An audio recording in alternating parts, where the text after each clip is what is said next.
बहुत समय पहले की बात है। एक जंगल में एक बहुत ही ताकतवर शेर रहता था।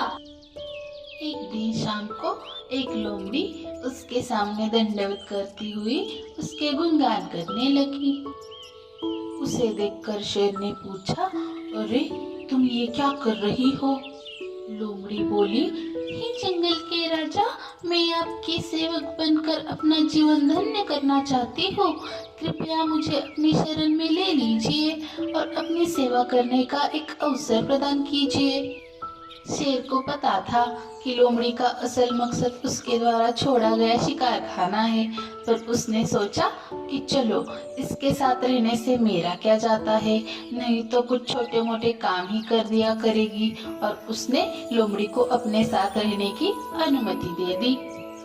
उस दिन के बाद से शेर जब भी शिकार करता, लोमड़ी भी पेट भरकर भोजन करती। समय बीतता गया और रोज मांसाहार करने से लोमड़ी की ताकत भी बढ़ गई।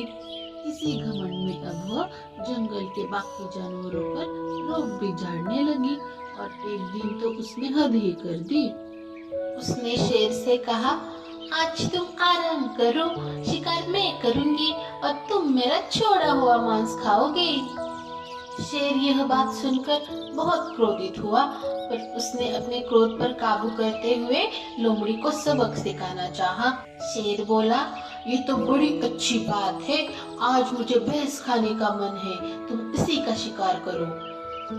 लोमड़ी तुरंत ही भैंसों के झुंड की तरफ निकल पड़ी और दौड़ते हुए एक बड़े से भैंस पर झपट पड़ी। भैंस तो सतर्क थी, उसने तुरंत ही अपनी सींग घुमाई और लोमड़ी को दूर झटक दिया। लोमड़ी की कमर तो टूट गई और वह किसी तरह से घिसटते हुए शेर के पास वापस पहुंची। शेर बोला, क्या हुआ, भैंस कहाँ है? लोमड़ी बोली, हुजूर मुझे क्षमा कीजिए, मैं बहक गई थी और खुद को आपके बराबर समझने लगी थी। धूर्त, तेरे जैसे एहसान फरामोश का यही हश्र होता है। मैंने तेरे ऊपर दया करके तुझे अपने साथ रखा और तू मेरे ऊपर ही दोष जमाने लगी थी। और ऐसा कहते हुए शेर ने अपने एक ही प्रहार से लोमड़ी को ढेर कर दिया।